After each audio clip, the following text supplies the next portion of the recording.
जुड़िए उत्तर प्रदेश से, जानिए उत्तर प्रदेश को। सब्सक्राइब करें यूपी सिटी न्यूज़ को। ताजमहल का निर्माण मुगल बादशाह शाहजहां ने अपनी बेगम मुमताज़ महल की याद में 32 मिलियन रुपए खर्च करके बनवाया था।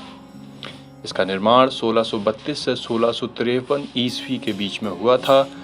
इस लेख में ताजमहल के उन अनजाने तथ्यों के बारे में बताया गया है जो कि बहुत कम लोगों को पता है। दुनिया के 7 चमत्कारों का नाम सुनते ही सबके दिमाग में दुनिया की सबसे खूबसूरत इमारतों में से एक ताजमहल का चित्र उभर कर आता है। इसे मुगल बादशाह शाहजहां ने अपनी बेगम मुमताज़ महल की याद में बनवाया था। शायद इसी कारण इसे आज भी पूरी दुनिया में प्रेमी जोड़ों के द्वारा प्यार की अद्भुत मिसाल के तौर पर देखा जाता है और नवविवाहित जोड़े इसे देखने अवश्य जाते हैं। इस लेख में हमने इस अद्भुत इमारत के बारे में 13 ऐसे आश्चर्यजनक तथ्यों के बारे में बताया है जिन्हें बहुत ही कम लोग जानते हैं। मुमताज़ महल के मकबरे की छत पर एक छेद है।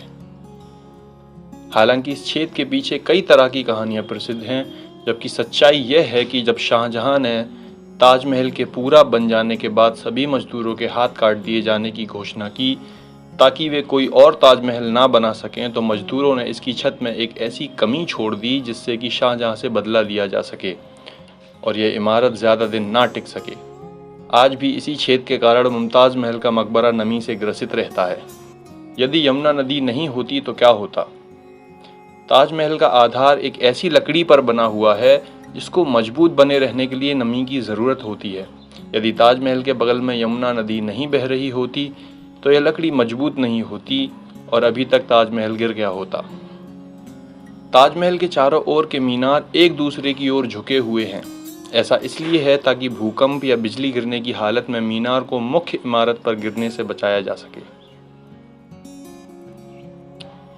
कुतुब मीनार से भी लंबा है ताजमहल। वैसे तो कुतुब मीनार को भारत की सबसे लंबी मीनार के तौर पर जाना जाता है, जिसकी ऊंचाई 72.5 मीटर की है। लेकिन क्या आप जानते हैं कि ताजमहल की ऊंचाई 73 मीटर है, अर्थात ताजमहल कुतुब मीनार से आधा मीटर अधिक ऊंचा है। सभी फव्वारे एक साथ ही काम करते हैं।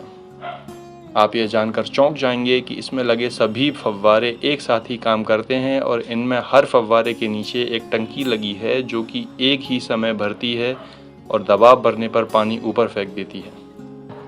द्वितीय विश्व युद्ध, भारत पाकिस्तान युद्ध और 9/11 के हमलों के बाद भारतीय पुरातत्व सर्वेक्षण विभाग ने ताजमहल के चारों ओर बांस का घेरा बनाकर उसे हरे रंग की चादर से ढक दिया था, जिससे कि यह दुश्मन को दिखाई ना दे और इस पर हमला ना किया जा सके। एक खबर यह भी है कि इसे बनाने वाले मजदूरों के हाथ काट दिए गए थे ताकि वे ऐसी कोई और इमारत ना बना सकें। लेकिन शाहजहां अपने इरादे में कामयाब ना हो सका, क्योंकि ताजमहल के बाद कई भव्य इमारतें इन्हीं कारीगरों की मदद से बनवाई गई थीं।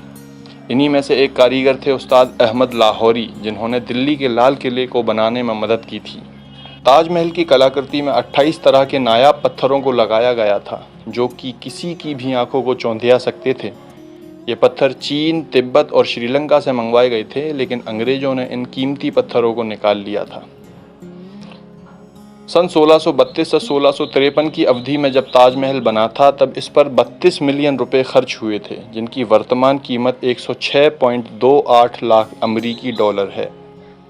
शाहजहां का यह सपना था कि वे अपने लिए भी एक काला ताजमहल बनवाए, लेकिन उसके बेटे औरंगजेब के द्वारा कैद किए जाने के कारण वह अपना सपना पूरा नहीं कर सका था। ताजमहल के साथ पहली सेल्फी जॉर्ज हैरिसन नामक व्यक्ति ने ली थी। यह सेल्फी उस समय ली थी जब सेल्फी का दौर ही नहीं था। दिन के अलग अलग समय के हिसाब से इसका रंग बदलता है। सुबह यह गुलाबी दिखता है और शाम को दूध या सफेद, और चांदनी रात में सुनहरा दिखता है। ताजमहल को देखने के लिए एक दिन में 12,000 सैलानी आते हैं। इतने सैलानी पूरी दुनिया में किसी भी इमारत को देखने नहीं आते हैं।